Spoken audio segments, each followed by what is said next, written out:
aí, pessoal, estamos de volta com mais um ZonaCast. Acredito que esse seja o último episódio desse ano e a gente novamente está aqui para falar de cultura pop. E para bater esse papo sobre cultura pop, eu trouxe aqui duas pessoas que entendem bem do assunto, que é o G. Anderson e o Tiaguinho, que é uma pessoa que eu conheço desde muito tempo, para muitos agora é Tiago, né, que inclusive agora, além de ser leitor de HQ, hoje trabalha com Chaves. Ele pode até fazer um merchan aqui para quem estiver morando quem passar pelo momento de ficar na rua, é só chamar o Tiago vai lá abrir a porta para você, viu? Então é isso. O papo de hoje vai ser sobre HQ. A gente pode até passar por alguns universos, como falar de mangá, possivelmente aqui, mas o foco hoje é falar sobre HQ americana, que também é HQ como ela chegou no Brasil, né? E tem esse foco também. Porque muitos acham que só existe o quadrinho americano quando também existe o quadrinho brasileiro. Que a gente pode até se aprofundar com as pessoas que mais conhecem aqui sobre o assunto. Então é isso. Eu quero aqui, desde já, dar as boas-vindas ao Tiago e ao Jean Anderson, e, por favor, se apresentem aqui para o público. E aí, pessoal, aqui quem fala é o Anderson. Vamos lá, vamos dissecar aí a história dos quadrinhos através da americano e mais profundamente com o europeu aqui, com o Tiago. Olá, eu sou o Tiago, Tiago Alexandre. Sou um leitor assíduo de quadrinhos, há muito tempo que pesquiso sobre... Sou mais um leitor do que um pesquisador, mas acaba que uma coisa vai levando a outra. E eu acho que vai ser um bate-papo muito legal. Aqui eu agradeço primeiramente ao Zulu, né, pelo convite. E temos bastante coisa para falar. Vamos aguardar aí o que é que o Zulu vai mandar para a gente, né, Janus?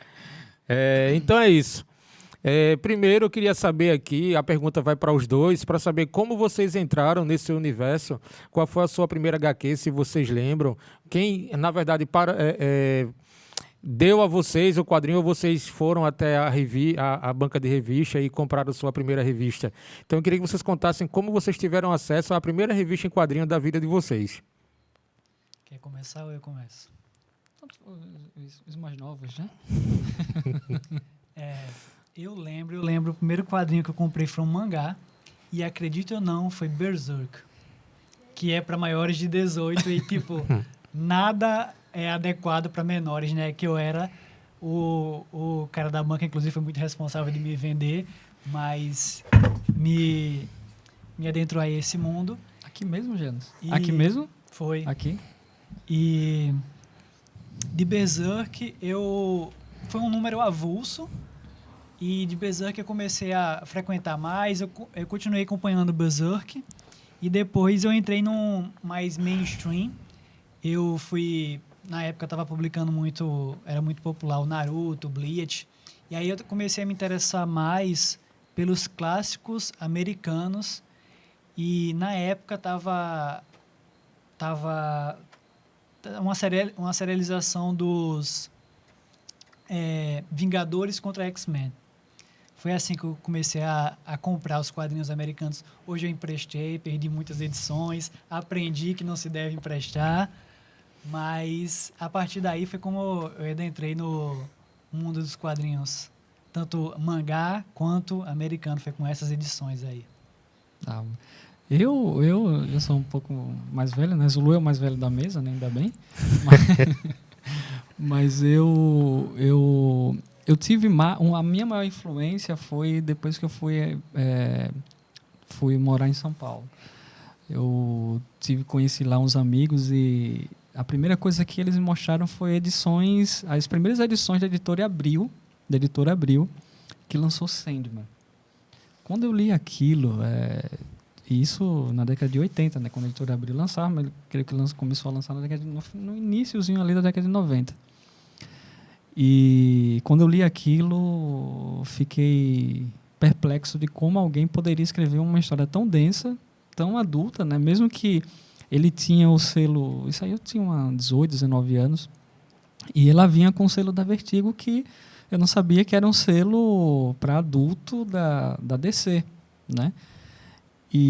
Mas a primeira que eu li que tive acesso era um formato até diferente. Eu não lembro quem lançou, Zulu, não sei se você pode me ajudar, que era do Conan, que ela vinha em preto e branco, e que o formato não é do formato é um formato de tradicional. revista de moda e tal. Engraçado que todas as revistas do Conan, não sei hoje, porque eu não acompanho mais o Conan, mas todas eram naquele tamanho. E a minha tia tinha, o marido da minha tia, o Valmir, ele tinha quase todas as edições. Entrei lá uma vez num quarto da bagunça dela, e quando eu cheguei lá, tinha essas edições lá, e eu folheava lá, eu não pegava, né, porque eu não queria pedir, né, mesmo, né, ficava envergonhado de pedir emprestado. Mas o meu primeiro contato foi esse, assim, com quadrinhos. Mas eu acho assim que todo o nosso contexto assim de leitura, uma hora ou outra, para quem gosta de música alternativa, rock, assim, uma hora ou outra você vai chegando nos quadrinhos. É difícil alguém que gosta de rock, que tem amigos que gostam, que não leu pelo menos aí uma edição da DC, da Liga da Justiça, Batman, Super-Homem, Mulher Maravilha, ou alguma edição do Homem-Aranha, né? Eu posso falar que meu primeiro contato com revista de quadrinho foi com a Turma da Mônica e o Recruta Zero.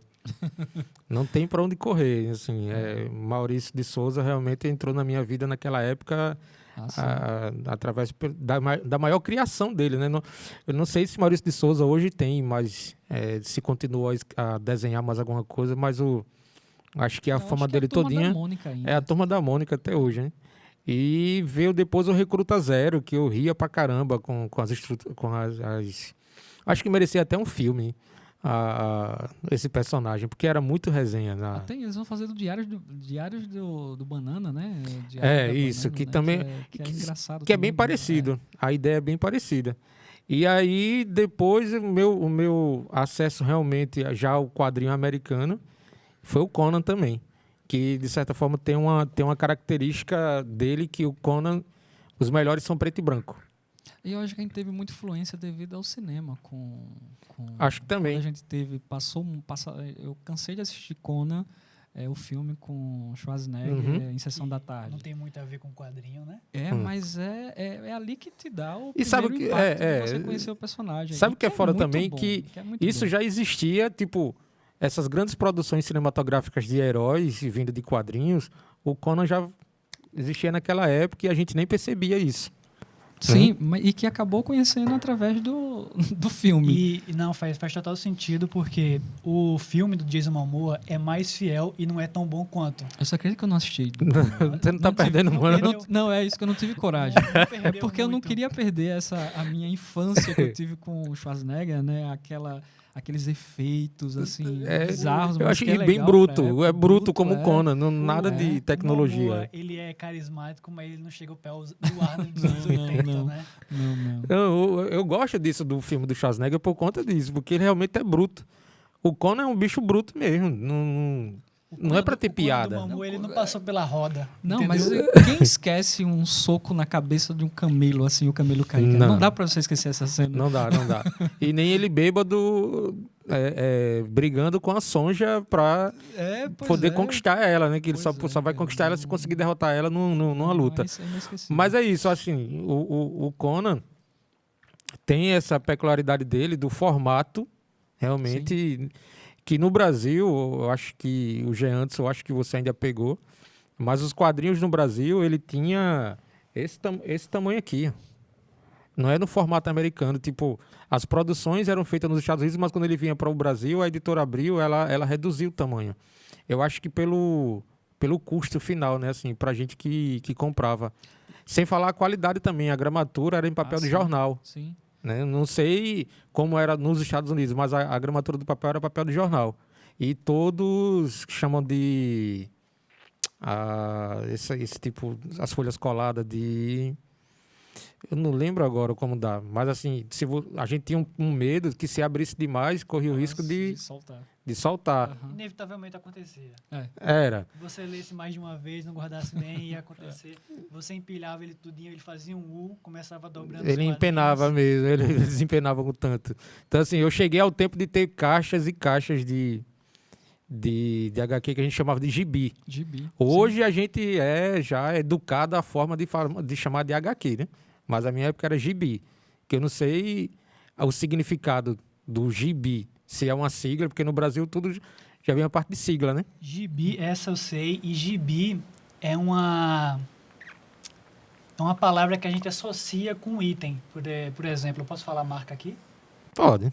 Por exemplo, a gente associa Bombril com esponja de aço. Uhum. A gente associa Gillette com navalha, com lâmina, né, de barbear. E o gibi era uma marca de quadrinho aqui da época que hoje já não existe mais, mas por um momento ela ficou no topo e ela acabou se associando aqui com o nome de história em quadrinho. Daí que vem o nome de termo de gibi. E que é legal, não é ruim. Não é gibi, você fala gibi. Hoje quando eu falo gibi perto da galera, eu me sinto, tipo, excluído, né? Porque parece que, tipo, gibi, os Velho, caras... vocês sentam velhos. Né? Vocês sentam velhos. Aí eu, não, tenho que falar HQ, porque os caras, não, tem que ser HQ. Não, é como, gibi japonês, era assim que a gente chamava na época. Né? Gibi japonês. Gibi japonês, né? Que a gente não entendia na época porque que se lia de trás pra frente. Uhum. Pô, os caras são malucos, como é que o cara lê de trás pra frente? Então, até eu posso falar assim que até hoje eu procuro na internet, que o primeiro mangá que eu li foi através do Rogério, né? Que foi quem me emprestou. Foi a Mai, Garota Sensitiva, que era de uma menina paranormal.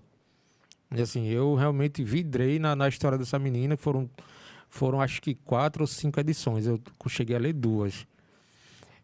Mas então, vamos voltar aqui pro assunto. A gente já falou de filme. Eu acho que isso poderia render até um podcast depois sobre filmes originados de gibi, né? De HQ. Mas é isso. Eu queria ver de vocês aqui a ideia como foi para falar sobre a história sobre quadrinhos pra gente, né, no nosso contexto.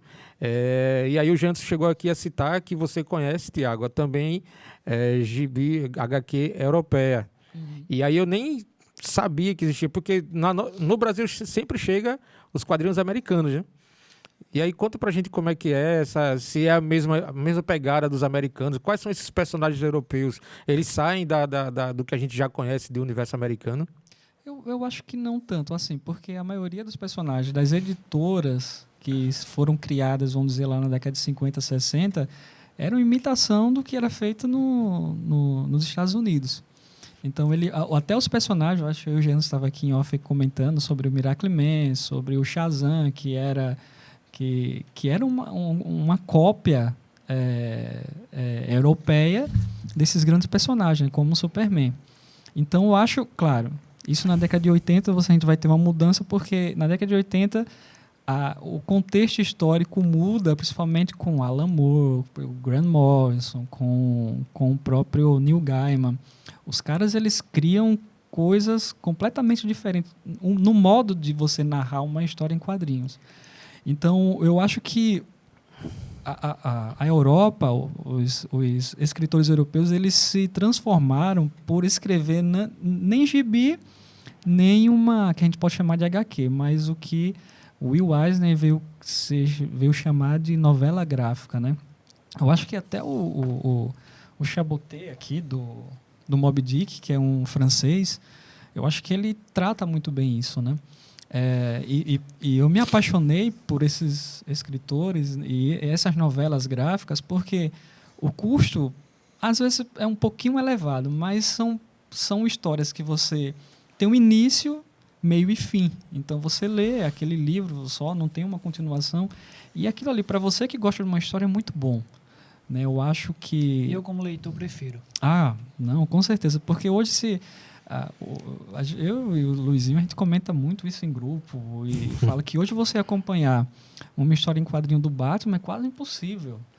Porque, além de ter uma grande turma de pessoas que escrevem o Batman, Detetive Comics, 1000 e tantas, escreve o Batman na sua própria história, aí o Batman aparece lá na Action Comics, o Batman aparece na Liga da Justiça, e imagine, principalmente o Batman, né, que é um personagem que a DC, o que ela puder sugar de histórias e contextos e colocá-lo para venda é muito vasto. E, no fim, não tem muito ponto, porque a cada 5 anos o universo rebuta. Tem sempre uma crise multidimensional e tem sempre um reboot, começa uma nova história do Batman, um novo Batman.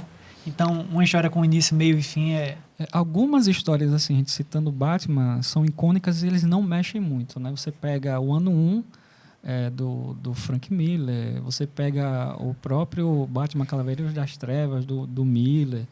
Então, são coisas que se transformam... O que o Frank Miller fez em Piada Mortal... É o Frank Miller mesmo ou é o Alan Moore? Agora deu um branco Frank aqui. Miller. O Frank Miller faz em Piada Mortal com a Bárbara, dela levar o tiro e ficar aleijada.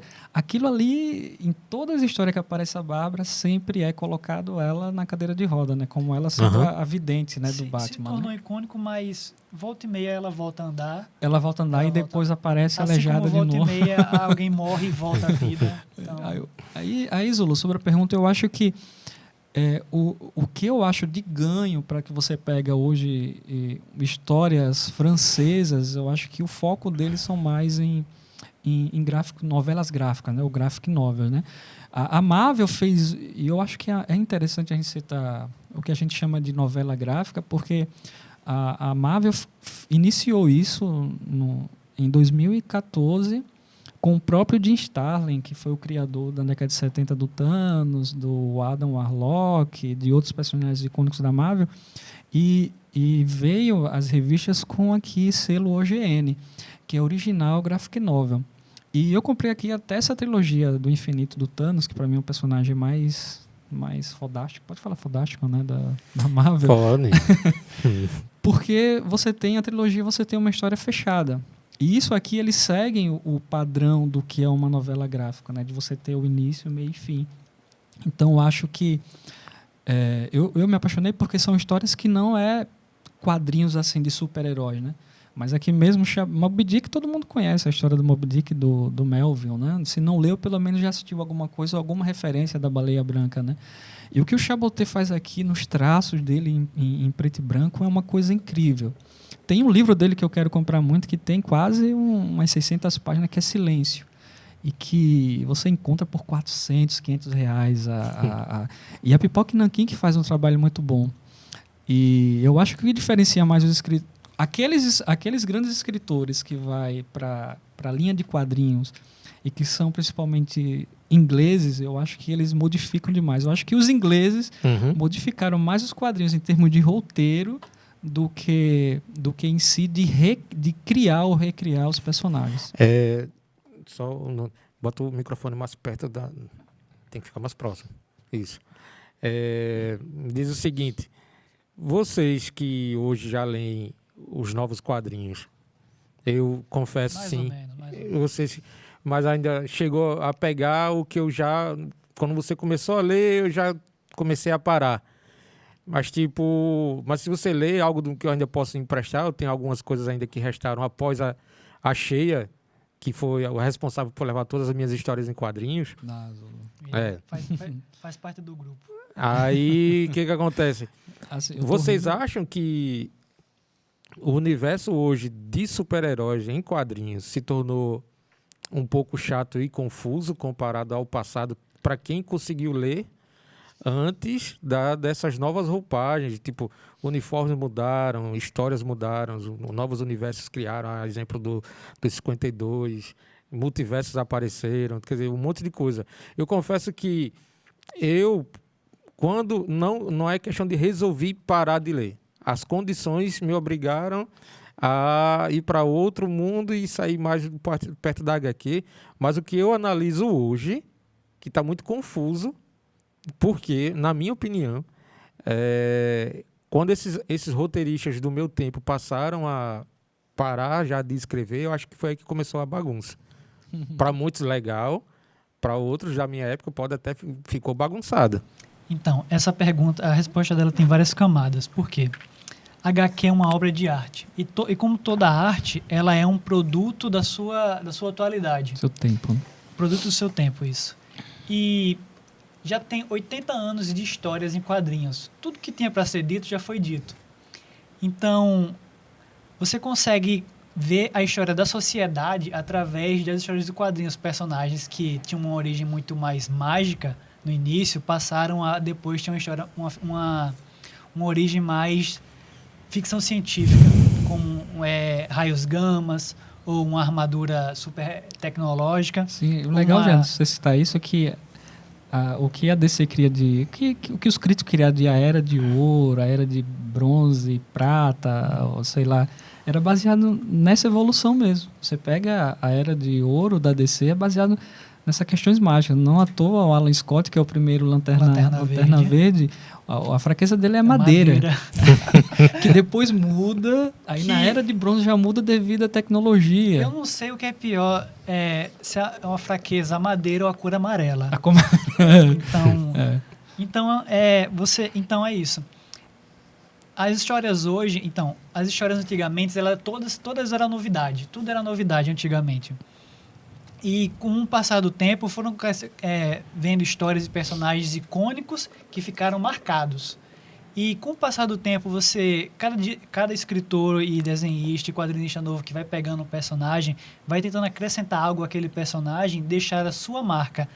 Mas chegou um momento que os personagens já estavam tão fossilizados que qualquer pessoa que mexesse, por exemplo, qualquer pessoa que hoje ouse tocar no uniforme do Superman vai ser criticada. Não, nem precisa mexer, precisa só colocar ou tirar a cueca dele. Chegaram ainda a fazer não foi? Que até a gente começou a ironizar na época, que ele se tornou elétrico, né? Não sei se você sabe disso. Hoje tá pior. Aí fizeram um Superman, ele com uniforme preto e detalhes azul. Que... O Nicolas Cage ia fazer o filme. Sim. Entendeu? A foto do... E aí os caras disseram assim, tipo... mas ele agora tá vulnerável. Sim, mas ninguém pega, o cara tá na velocidade da luz. Entendeu? Por conta disso. Aí a gente tava ironizando nessa época, assim, tiraram o cara que não é de aço, mas o cara é na velocidade da luz. Ou seja, piscou, ninguém consegue ver o cara. Então voltando.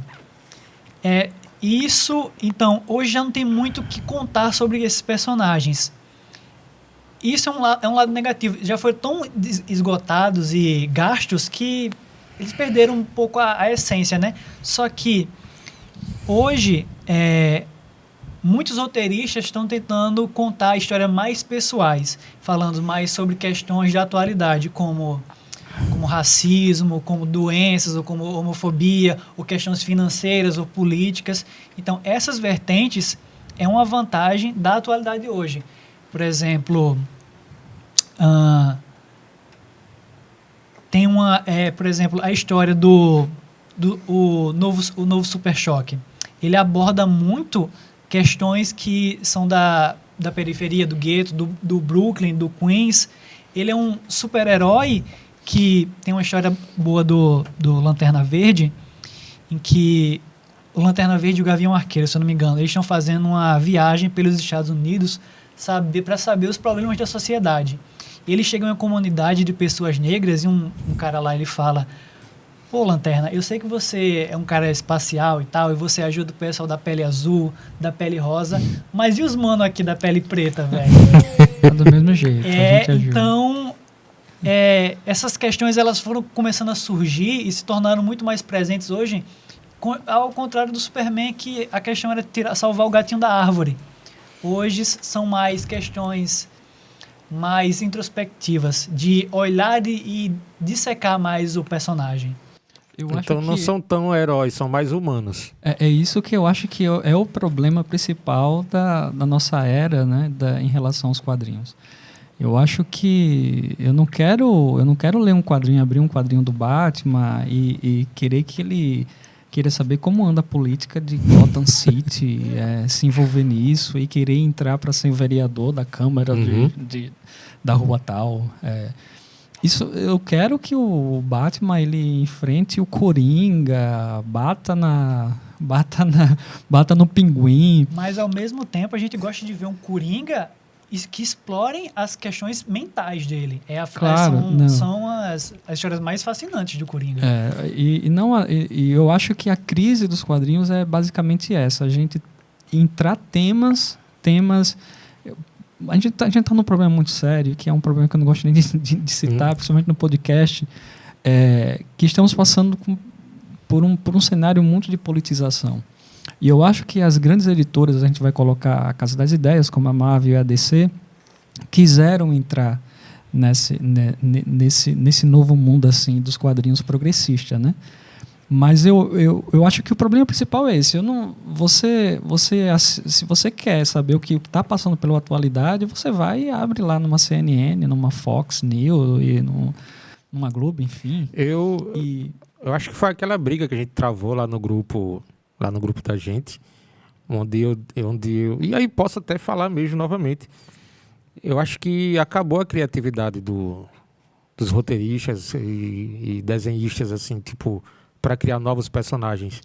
A criação, não sei em relação à criação. Eu acho que o Giannis tocou num ponto muito bom que, igual o Batman, nós estamos passando, vamos entrar em 2022 e todo mundo só se fala no The Batman do Robert Pattinson, né? E eu trouxe até uns quadrinhos aqui. E olha, o Batman, o Impostor, que é uma coisa que eu cito muito, esse quadrinho aqui, que já vem do selo da Black Label, que é ele vem com mais 18, tá, gente? Se você for comprar para o seu filho que esteja assistindo aí de 9 anos, 10 anos, não compre. Meu filho é doido para lê-la. Eu falo, não, você não tem idade ainda para... Tiago, mas aí quando eu cito isso... É justamente por esse fato, tipo, quando eu falei até no início aqui de quadrinhos brasileiros, a galera tem uma pá de personagens aí que, se caísse nos olhos das grandes produtoras, a gente teria aí novos personagens para um mercado. Você tem um personagem muito legal chamado Garra de Aço. Garra de Aço, conheço. O Garra de Aço, eu sigo o Garra de Aço lá no Twitter. E o cara posta muita coisa. É bom desenhista também. Bom. E é um personagem muito legal. Agora, eu acho que o problema dos artistas brasileiros é principalmente essa questão política, né? A coisa ficou muito politizada, né? Uhum. Depois das últimas eleições. E isso vem atrapalhando demais para quem gosta de arte. Porque trouxeram toda essa fúria política para a arte. E isso é muito ruim para quem gosta realmente de quadrinhos. Eu não quero com todo respeito à história do Lanterna Verde e o Arqueiro, mas eu não quero que o Lanterna Verde ele saia para os Estados Unidos procurando os sintomas da pobreza de uma raça ou de um povo, não sei. Eu quero que ele vá para a galáxia e tente fazer de uma forma que Oa não seja destruída, né? Não, mas são 80 anos de história do Lanterna Verde fazendo isso. Mas aí como a gente falou antes, arte é um produto do seu tempo. E política é algo muito presente, principalmente no tempo hoje. Então, ela se refletir na arte não é nada mais do que normal. É por isso que eu defendo a ideia de novos personagens. Porque se você está migrando o herói para problemas humanos,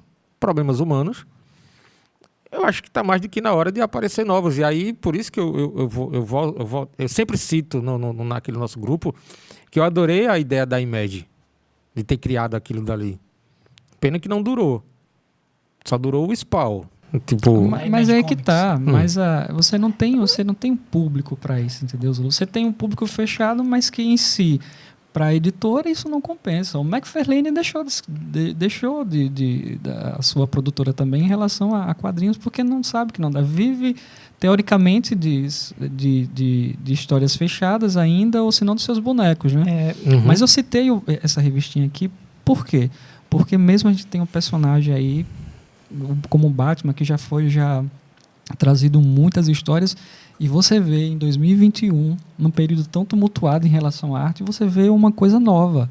Tá? E o que The Batman é interessante por quê? Porque retoma, é um personagem que já foi dissecado, já foi mumificado, já foi feito tudo quanto é de roteiro em relação a ele, e que há possibilidade ainda de fazer coisas novas.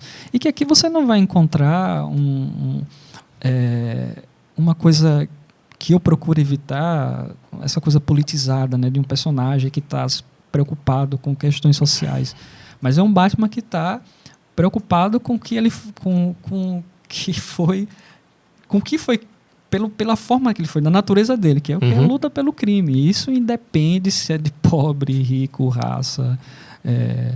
Isso é o que é interessante, né? E é um personagem, como eu comentei, um personagem que já foi dissecado bastante, mas que dá sim para fazer coisas novas.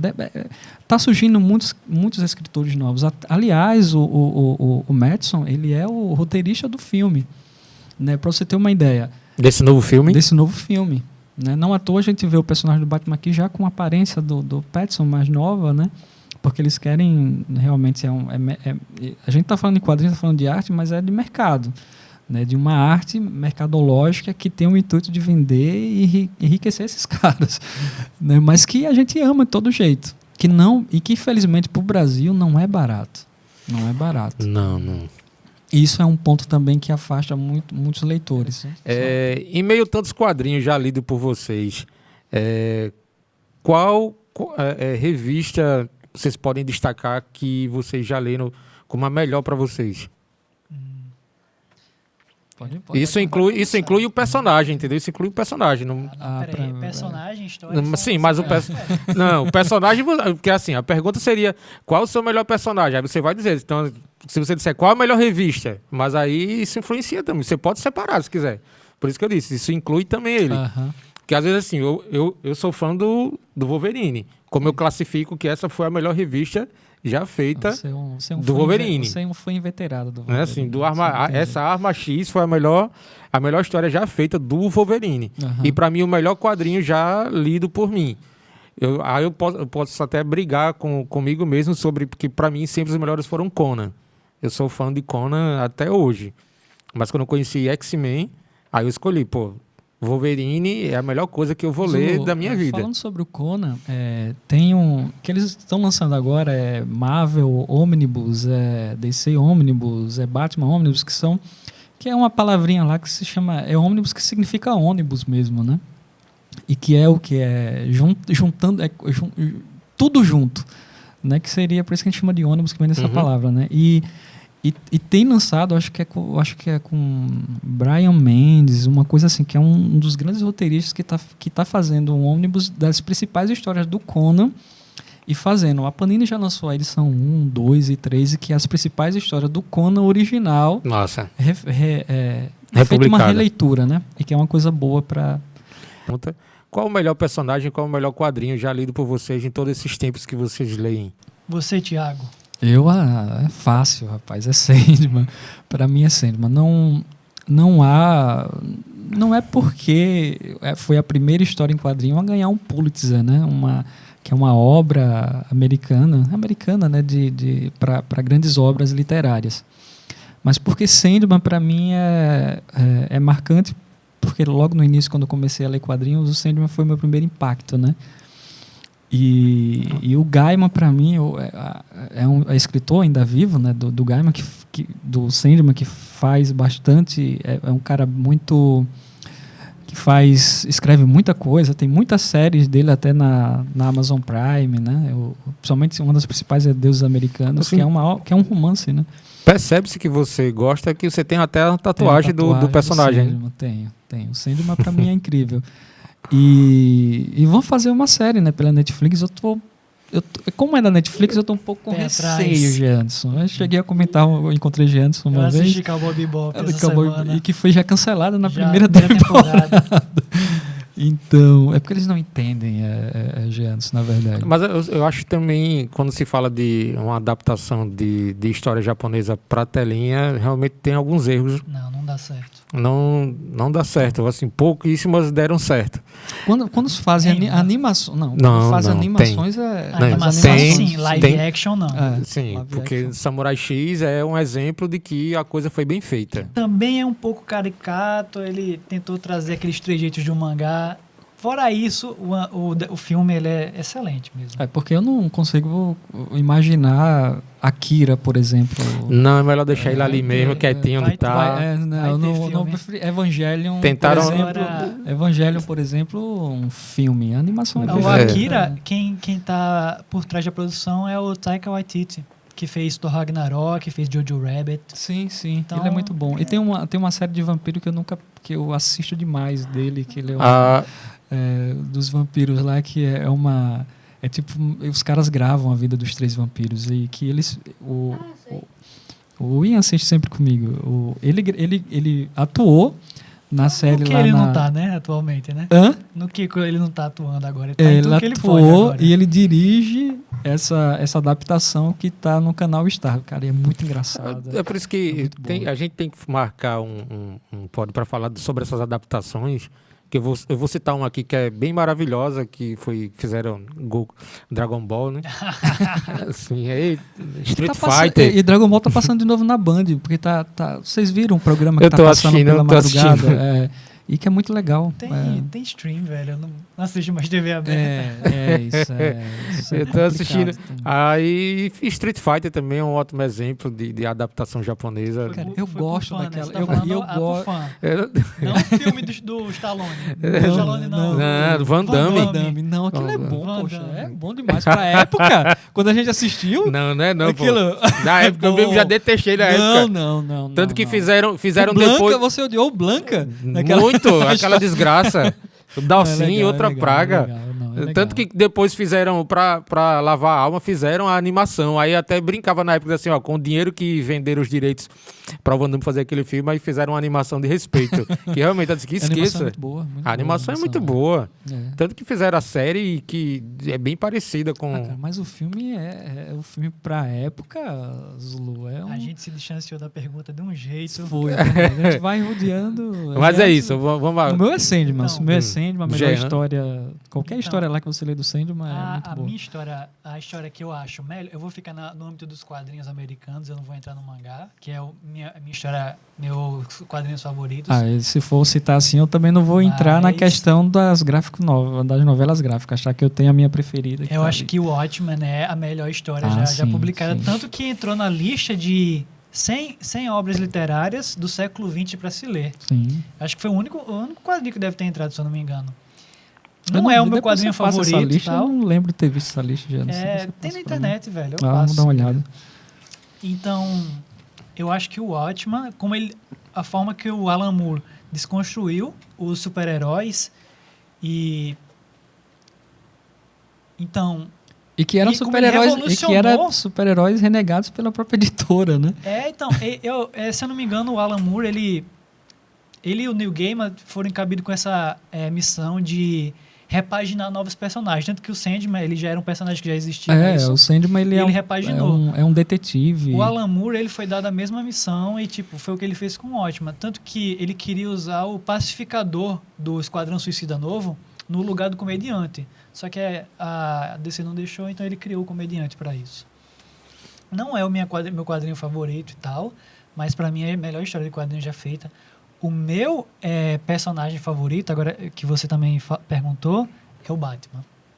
É o Batman, que ele tem as histórias mais icônicas e para mim é Só o vocês, 5 personagem- bilhões de pessoas no mundo é que o acham personagem isso. mais interessante. Existe um erro aí muito comum das pessoas achando que ele não tem superpoderes. Não, ele tem dinheiro. E ele tem o roteirista também protegendo ele, entendeu? Ele é um filantropo. E ele tem esse poder não dito que é o Batman com preparo consegue derrotar qualquer um. Então, se você der tempo e recurso, ele vai conseguir, entendeu? Chegar lá. Sim. Então o Batman é esse personagem que ele tem o primeiro conflito, aí ele estuda o personagem, recua e volta com uma arma, uma armadura, uma tática, uma estratégia. Então essa vertente do personagem, o lado mais detetive dele, Aham. que é muito pouco explorado, o pessoal só acha que ele é um ninja. Vai Então, ser bem explorado agora. Eu né? espero sim, Vai né? sim. Que se eu não me engano, o diretor ele falou que ele está muito inspirado no Ano 1 e no Dia das Bruxas. Sim. E isso aí eu tô ansioso para ver isso aí, já que eu gosto muito do personagem. O Reeves, falando sobre Batman e sobre... A gente vai entrar no filme. O Reeves, eu acho que ele tem muita influência. O Ano 1 e o Longo Dia das Bruxas é um dos principais, mas ele pega a Ramadã, por exemplo. Ele pega a história que o Ramadã é a história dessa ego, que é a história do Batman, onde você tem essa contradição dele, ele entra em contradição sobre a personalidade do Batman, a personalidade do Bruce Wayne. Então ele vai entrar muito disso. E o próprio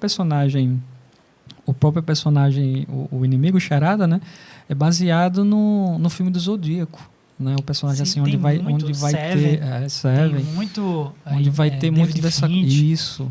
E onde vai ter muito dessa coisa de tivesca mesmo. Essa história, já tinha um boato de que o Nolan planejava para o terceiro filme ter esse mais uma história junto com o Heath Ledger, se ele não tivesse morrido e tal, em que ele teria que enfrentar tanto o Coringa novamente, porque ele ficou tão icônico, famoso, que ele queria usar novamente o personagem, e esse Batman desvendando um serial killer, que seria o Charada, né? Uhum. Então, desde essa época, vem se falando sobre o Batman lutar mais detetive e tal, e aí eu venho esperando, finalmente vão fazer agora pro cinema, que eu espero que seja bom. E o mais engraçado é que você vê muito do Batman do Nolan em O Longo Dia das Bruxas. Tipo, você assiste O Longo Dia das Bruxas, que está na HBO lá, que são 2 partes que eles fizeram. O meu filho assistiu tudo, né, o Ian? E principalmente o embate do Harvey Dent, tudo tá lá no Longo Dia das Bruxas, né? E eu acho que eu tô muito... A Piada Mortal. Piada Mortal. Inclusive, sim. eu acho que Batman, Cavaleiro das Trevas, devia se chamar Batman, Piada Mortal. Piada Mortal. Então, Eu acho que combinaria mais do que o Cavaleiro das Trevas. Na série dos Titãs tem um pouco disso daí, do Piada Mortal. E Janus, como é fã do Batman, eu também sou, não vai gostar do Batman no Titãs. Ele aparece? Então, aparece. eu não como Bruce Wayne. Ah, sim. Como Bruce Wayne. Eu assisti a primeira temporada dos Titãs, não me pegou, não. Geralmente, coisa sério, filme novo, raramente tá me pegando. Tô ficando velho, parece que só gosto do que eu... Só assisto o que eu gosto agora. Mas eu tenho interesse em ver novas adaptações, novas visões de personagens antigos, sabe? Porque eu acredito que algo para ser... Quando você tira algo de uma mídia, por exemplo, quadrinho, e bota numa série, num filme, eu não necessariamente acho que precisa ser fiel. Eu acho que precisa ser bem adaptado. Você precisa transportar a essência do personagem para essa nova mídia. Que é por isso que eu acho que a adaptação de mangá para filme não funciona. Porque mangá é muito cartunesco. E quando você tenta botar isso no live action, não funciona muito. Mas aí, como ele tá ficando velho, quando ele tiver velho, ele vai concordar com o que eu digo. Velho, né? Não, mas ele vai concordar com o que eu falo hoje. E aí é aquela briga lá que a gente tem sempre no grupo. Eu queria que fosse fiel ao quadrinho, porque eu conheci dessa forma. E você modificar aquilo que eu conheci é como eu conhecer você e você passar um tempo e de repente você vir outra pessoa. Aí, tipo... Você vem totalmente diferente do que eu lhe conhecia. Eu vou dizer, eu gostava de você mais desse jeito. É igual a banda de rock. Pronto, quando banda muda, ninguém gosta. Os meus amigos diziam, o Echo and the Bunnymen, que é uma banda que eu gosto muito, eles iam muito para São Paulo. Todo ano eles estavam em São Paulo. Aí eu gostava muito do Echo and the Bunnymen, uma banda que tinha o estilo de tocar, a época, aquela coisa soturna, né? Era tão envolvente que eu sempre fui apaixonado por aquilo. Aí eu escutei isso quando eu estava em São Paulo, né? Meus amigos disseram, a gente vai no show do Echo and the Bunnymen, eu te pago o ingresso para tu ir. Aí eu disse, não vou, cara. Eu não quero ver aqueles velhos lá cantando as músicas que eu escutava, né, na década de 80, que eu escutava hoje em dia. Não, aquilo é horrível. Cara, pega a tua guitarra, tenta ganhar do que você já teve, mas assim, você pode adquirir outros fãs, né? E aqueles fãs que são mais... sei lá, que querem ver pessoalmente o artista, mas eu disse, não quero ver o cara barrigudo lá caindo no palco, não. Eu quero ainda estar na minha mentalidade, preservar aquilo do que os caras estavam lá 100%, né? Vocês estão se agarrando numa mentira. Mas o que vocês gostam hoje, um dia já foi novidade. E alguém velho falou que não gostava porque era bom do passado. Mas isso é coisa de... Quando o Luizinho falou que você, quando tiver velho, irá entender, porque isso é coisa de velho. Porque isso é coisa de velho. Mas uma coisa assim, tipo, há isso dá um controverso no juízo quando eu digo o seguinte: quando a gente fala que as coisas têm que se atualizar porque uma nova geração está aí, você pode continuar ainda com o velho, porque sempre será novo para a nova geração. Aquela briga que eu travei lá no grupo falando, tipo, até é engraçado falar, a Thor. Fizeram uma Thor. Aí aquela briga minha todinha lá com o Batata. Pô, você não concorda? Bicho, eu não posso concordar, não. Eu tenho meu direito, meu amigo. Eu conheci o Thor. Eu parei de ler 10 anos, aparece uma Thor. Que pulo da desgraça é esse aí? Não, Entendeu? Voltando ao exemplo do Batman. O Batman que você gosta hoje não é o Batman como ele foi criado em 38 pelo Bob Kane. Esse personagem sombrio que perdeu os pais num assassinato e ficou traumatizado e passou anos viajando pelo mundo, aprendendo artes marciais, aprimorando o corpo e a mente para voltar e cuidar de Gotham através dessa justiça e ser um símbolo da justiça. Ele era um Batman que dava soco em palhaço, em leão. Esse era o Batman. O Batman que você gosta hoje... Hoje não. O Batman que você de gosta, 10 anos que você atrás. é fã, 10 anos atrás, não é o Batman que ele foi criado há 80 anos atrás. Ele chegou ao ponto de você gostar através de mudanças e mudanças e mudanças. Mas o Batman de hoje ainda é legal, caramba. Assim, eu tenho seguido, né? Tirando o Batman do futuro, que fizeram um que eu até mostrei lá no grupo, ele com a armadura dourada, uma doidiça da peste, aquilo dali. Aquilo é muito troncho. A DC, esse mês entrou outra equipe criativa para fazer a revista do Batman, a revista mensal do Batman da DC. E eu li a primeira edição. O que a gente tem problema também em relação aos quadrinhos hoje no Brasil é o atraso que a gente tem do que é lançado lá nos Estados Unidos. Por exemplo, a gente... Falando desse, sobre a ideia de atraso. Engraçado que dizem hoje para mim, né, que nos Estados Unidos a cada 15 dias sai uma edição. E no Brasil eu esperava um mês inteiro para comprar na banca de revista. Hoje, por exemplo, a gente tem uma nova fase da DC. Tanto é que no Brasil, eu acho que você deve ter... O Janson acho que teve... Eu acho que isso aqui é uma época... Isso aqui ainda reflete a minha época. Que ainda está na época do Cruzado. Essa daqui do Fantasma. Ou seja, quando lançava no Brasil, geralmente eram 2 revistas em uma só. As HQ no Brasil, que no formato brasileiro, não sei se você chegou até isso. Eles não lançavam porque nos Estados Unidos elas são fininhas, como chega hoje no Brasil. Eles ampliavam, eles colocavam outras histórias. Às vezes você tinha um problema muito de envio de arquivos para eles poderem fazer a impressão aqui. Então, às vezes faltava. Você não tem histórias no Brasil, de várias histórias que foram lançadas no Brasil, que ela não é completa. Porque faltaram, às vezes, um escopo de 3 páginas. Então, tem até coisa que é histórica, que o pessoal coloca como relíquia. De histórias que vieram, que vieram, mas faltando parte da original. Eu cheguei a ter revistas do Batman que tinha 3 histórias. É verdade. E as 3 histórias não tinham ligação. Sim. Mas até hoje se mantém. Panini se mantém. Esse exemplo da Liga da Justiça é Liga da Justiça, Capitão Átomo e Gavião Arqueiro. Isso na mesma revista. Por isso que eu prefiro a edição definitiva, mas então eu estava acompanhando aí na época, eu comprei essa da Liga da Justiça. E aqui, aliás, é muito boa. Eu também gostei muito dessa roupagem da Liga da Justiça, mesmo que tenha mudado hoje. Até retomando a questão do atraso, a gente tem um atraso extremo em relação do que é lançado lá fora para a gente acompanhar aqui. A Panini, ela atrasa a versão física. A versão física.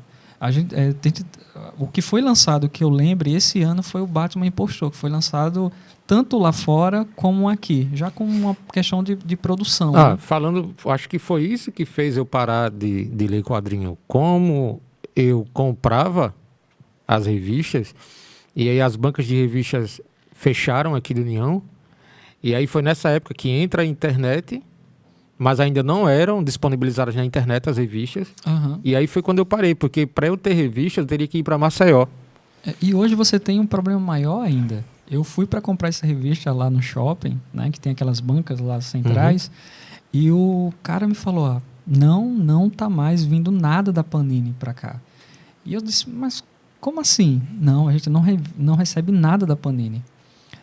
Então, se você for comprar, de todo jeito, você tem que comprar a revista que não é cara, isso aí está entre 30, que teve um aumento, 30, 35 reais, fora o frete, que o frete, se você for carta registrada, é coisa de ainda 9 reais, e que passa 16 a 20, 25 dias para chegar na sua casa. Então, se a gente for, antes você ir ali na banca, no centro de Maceió, você encontrava toda banca você encontrava uma edição do mês das mensagens da DC, Marvel, e você não encontra mais porque eles não estão enviando mais para o Hoje ainda penso em ir nos alfarrábios lá de Maceió para procurar coisas da minha época e tentar pelo menos ter uma coleção. Então, isso que você falou da banca de revista, que toda vez você ia lá e tem uma mensal, tinha um número limitado de edições lá da qual você podia escolher, né? Sim. Então, mas pela internet, por mais que tenha um delay, o frete, algo do tipo, você tem uma gama maior de opções que você pode escolher. Claro. Então, tudo tem um lado, um pró e um contra.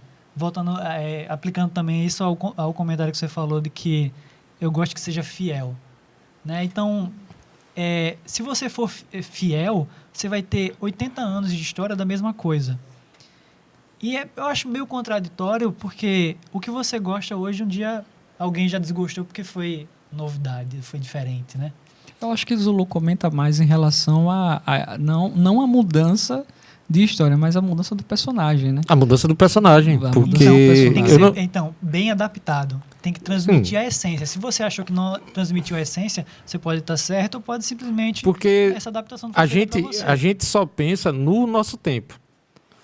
Mas você tem que ver que você escreve para a nova geração. Então, para a nova geração, isso é novidade. Para uma criança que vai ter acesso a um quadrinho pela primeira vez na vida dela, ela não sabe nem das transformações que já houveram para chegar a esse quadrinho na mão dela. Então, ou seja, isso é novidade. Sim.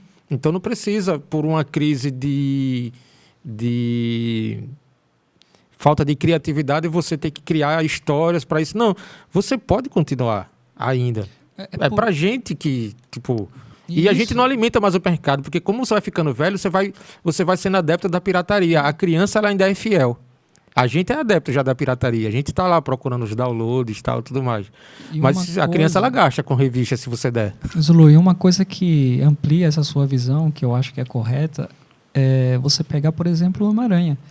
O Homem-Aranha, ele é o personagem mais lido, mais adorado do mundo. E até hoje é pobre. E qual a história diferente que foi do... Você tem lá o Tio Ben que morre por causa dele. Todo mundo conhece. Você tem... O Homem-Aranha também é o personagem mais adaptado. Mais adaptado, viu isso no Aranha Verso, que tem uma Aranha Noir, uma Aranha 99. Ah, mas aí é um multiverso. Aí a gente vai...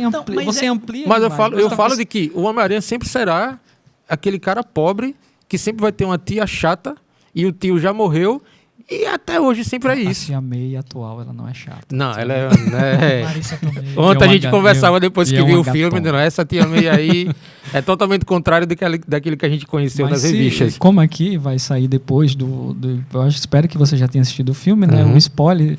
Os três Peter Parker, Já assistiu? Não, mas na quarta-feira pela manhã, eu abri o Twitter e tinha lá já vídeos. Desgraçados. E são os mesmos. Você pega lá o universo do Sam Mendes, você pega do Espetacular e do Tom Holland. É isso que eu falo. Tira esses universos, tira esses multiversos aí. O personagem ele sempre será o mesmo. Não, cara, você tá pegando o filme que tem tipo 20 anos de filme e 60 anos de quadrinho. O Homem-Aranha já foi pro espaço, já foi Vingador, foi vilão. Não, isso, mas quando ele volta pra casa, quem é ele? Ele é o mesmo. Ele já foi pai, já ficou aleijado. Eu tenho um quadrinho do Homem-Aranha. Sim, mas ele não é pobre. E quem é a Garota-Aranha? A filha dele. Sim, mas ele não é pobre. Não, ele já tem uma casa, ele já não, ainda é pobre, rapaz. Ele não ficou, ele é um herói pobre. Ele não é um Tony Stark bilionário. Não, mas os outros heróis são ricos. Mas eu acho que a gente são. Eu acho que a gente atrapalha um pouquinho, porque eu acho que o Zulu comenta não é que ele será sempre o garoto lá da vizinhança, né? O herói da vizinhança, né? Do Brooklyn, do Queens, acho, do né? Do Queens. Mas eu acho assim que a ideia até que o Kevin Feige quer fazer com o 4 já é explorar isso mesmo. Ele não mais numa escola lá da formação dele no ensino médio, né? já é o Peter Parker já na universidade. Então, já é um garoto mais esperto. Então, mas eu acho que o que o Zulu quer comentar é de não mudar a essência do personagem, como ele foi criado, né? Você pega, você falou de 38 lá do Bob Kane. Podemos ter toda a revitalização do personagem, mas a gente sempre vai ter por exemplo, do Batman, foi assassinado os pais, que criou um trauma enorme no Batman, então que ele vai do qual ele vai lutar contra o crime devido ao trauma que ele teve, né? E o Gaiman até escreve o Asilo Arkham, que o Gaiman escreve, ele faz uma coisa muito legal sobre isso, que ele vai num Asilo Arkham e ele não sai. A porta está lá aberta e o Coringa fala para ele, olha, aqui é o nosso lugar. Aí ele fica em dúvida, porque ele fala, concordo. poxa, assim, é uma das HQs uma das HQs que eu mais gosto do Batman. O cara que é bilionário, que investe dinheiro em armadura e batarangue para dar porrada em pobre, ele leva uma criança de 10 anos, não é ação, né? Deve ter algum problema. Eu vou entrar de novo nessa história do Batman porque é basicamente isso. Ele quando ele leva um pau de uns bandidos aqui, leva até um tiro, e ele vai na psicóloga dele. A psicóloga que... Peraí, ele fala o que é a psicóloga? Então, quando eu tô lutando contra bandido lá em Gotham... Não, pior que a psicóloga vai salvá-lo, né? Ele tá na... Na série Titãs, a psicóloga dele aparece. Quadrinho, mangá ou americano? Eu sou suspeito, né, pô? Meu personagem principal é Sandman.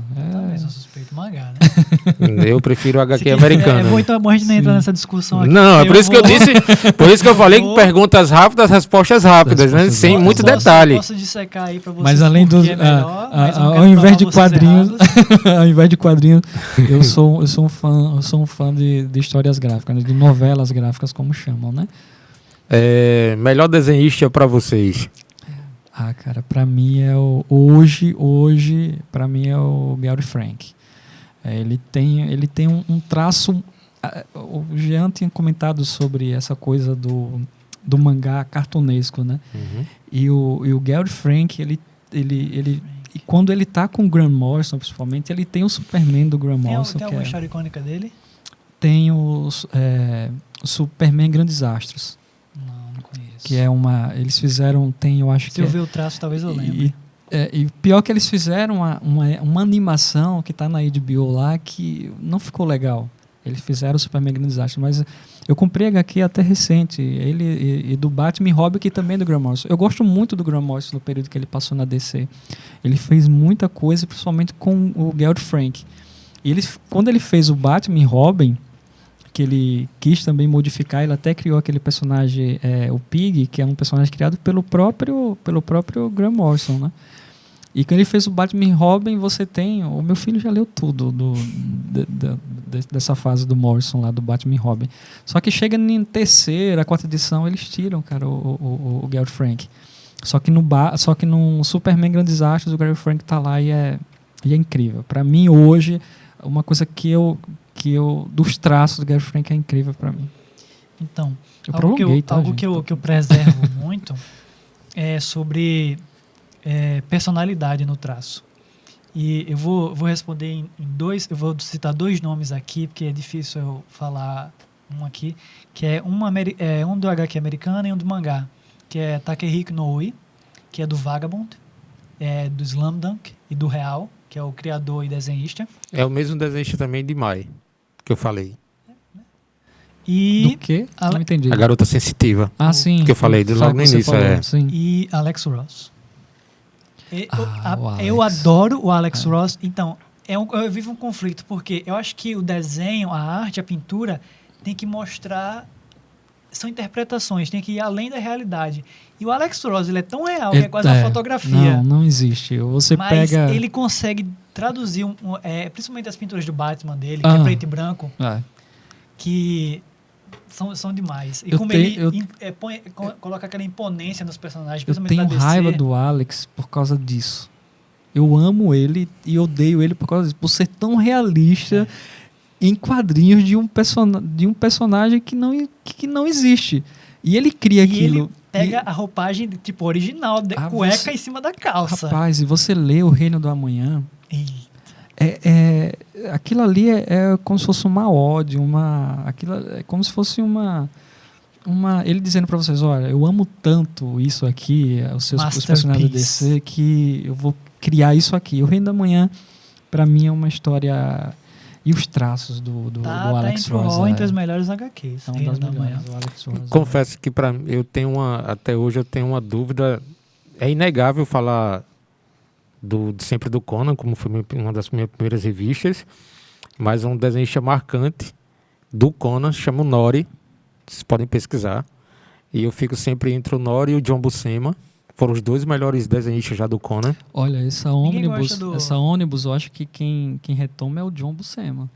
Ninguém gosta do Rob Liefeld. Não. Do Não, Deadpool, Rob ninguém gosta dele, Liefeld não. é porque ele tem um problema mental que ele não consegue deixar as coisas proporcionais. O Rob, ele Não tem dá, não dá. ele não consegue desenhar assim movimentos, principalmente assim, essa parte assim, né, Do tórax, né? Capitão, aquele desenho do Capitão América. Ele Não, tem, mas ele eu- tem um problema sério de proporção, Rob. Mas eu aplaudo, ele queria ser quadrinista, ele foi atrás, conseguiu. É. E ele é o criador do Deadpool, não é? Se eu não me engano. Agora você me pegou já. Acho que ele é o não criador sei. do Eu não sei Deadpool. porque eu não Aí, sou, ó. eu não sou fã da Marvel, mas se Aí fosse talvez da depois- DC, eu poderia responder. Depois que eu comecei a ler X-Men, aí eu conheci Jim Lee. Aí hoje eu tenho uma crise, assim, para dizer realmente que é bom sim. para mim, porque o Jim Lee realmente é respeitosamente um grande desenhista. Tanto que eu sigo ele no Instagram e fico olhando os rascunhos que ele coloca nos sim, stories é. dele. Eu acho ele fenomenal. superestimado. Porque É. apesar dele ter um traço característico e bom, o traço vem muito do traço americano, que é tudo muito parecido, muito proporcionalmente Aham. parecido, sabe? Ele é mais mais rebuscado e tal, mas ele não é tão característico no momento que você bate o olho e você reconhece. Diferente de um Alex Ross, um Mignola do Hellboy, Sim, o Mignola ele é incrível também, né? que As- é aí uma versão muito mais artística, menos O- representativa. O Wolverine desenhado por ele é muito massa, velho. É muito massa. E aí, como a gente tem uma linguagem não tão técnica, né? Eu e o Rogério e meus amigos lá da época que a gente ficava desenhando todo final de semana, a gente sempre se encontrava para desenhar lá na casa do Rogério. A gente dizia que o Jim Lee tem uma técnica que é de riscadeira. porque ele risca muito.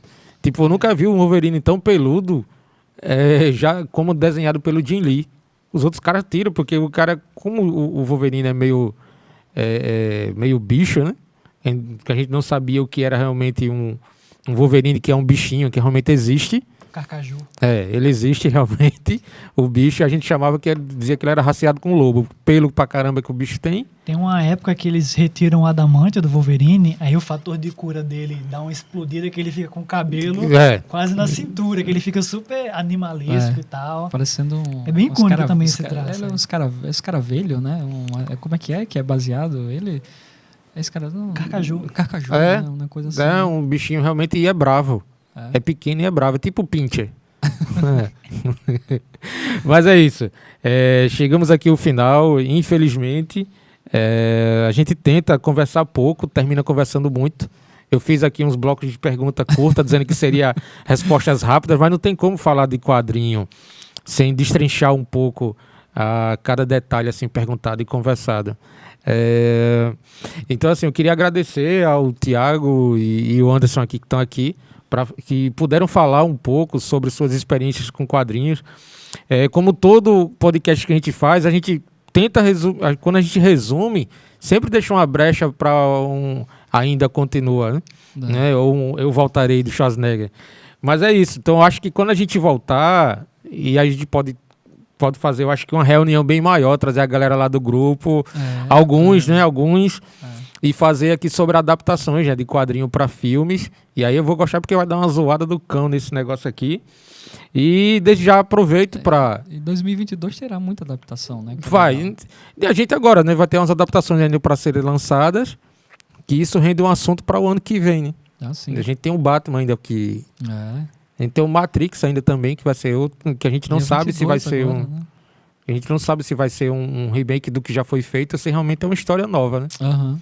Então é algo para ser debatido também. Mas aí antes eu quero que você deixe suas palavras aqui e logo após o Thiago no Zona Cast. Então, só agradecer aí pelo convite, dizer que o papo foi bom, tem muito ainda a se falar, e próxima vez que for ter um papo, espero que me chame, e aí... Vai ser no de filme para zoada cobrir aqui. Né? Oi? Vai ser no de filme que eu vou chamá-lo pra Zoada cobrir. Trazer alguém aí que gosta também de mangá, pra não ficar sozinho, e alguém da minha idade, porque eu tô em desvantagem. Eu queria fazer só um adendo aqui. Poxa, quando foi do desenhista, né? Melhor desenhista pra vocês, eu falei Gary Frank, que também é um grande. E eu lembrei, cara, mas veio uma lembrança assim, é o Frank Kittley, que na verdade que faz essa... O Gary Frank é muito bom, que ele trabalha muito, principalmente no Lanterna Verde. Os 952 é com o Kittley, né? Mas é isso, é com o Gary Frank, né? Não é com o Kittley. O Kittley é com o Grant Morrison. Só esse adendo que eu acho que eu fiquei aqui pensando que eu acho que eu tinha errado alguma coisa. Mas eu quero agradecer, Zulu, quero agradecer o convite. A Lorena, infelizmente ausente hoje, não pôde vir. Deu um pitu na gente. Deu um pitu, né? Como a gente fala aqui no Nordeste. E agradecer, dizer que se houve alguma data aí que vocês vão assistir, se houve alguma data, algum nome que não bateu, né, correto, né? Tanta pesquisa, tanta leitura, né, Jandes, Zulu, que a gente acaba sempre esquecendo alguma coisa. O Jandes aqui trouxe uma pauta que dava para render um documentário. Um documentário, realmente. Frente e verso. Mas eu acho, Zulu, Jandes, agradecer também por ter vindo, né, participar aqui nesse bate-papo. Acho que só uma pessoa não fica o clima não fica de bate e volta, é muito bom, né? Assim, sim. E quero agradecer, o podcast é muito legal, é o primeiro que eu participo, e só agradecer aí mesmo, Zulu, Janderson, e qualquer coisa, né, nos liguem ou entre nas nossas redes sociais para alguma pergunta ou querendo saber mais sobre quadrinhos, a gente vende informações. Certinho. Que até mesmo que quiser. Eu vendo HQ também, que eu tô querendo me livrar, se quiser. Tudo certo, então. Vamos lá, pessoal. Prazer e até a próxima.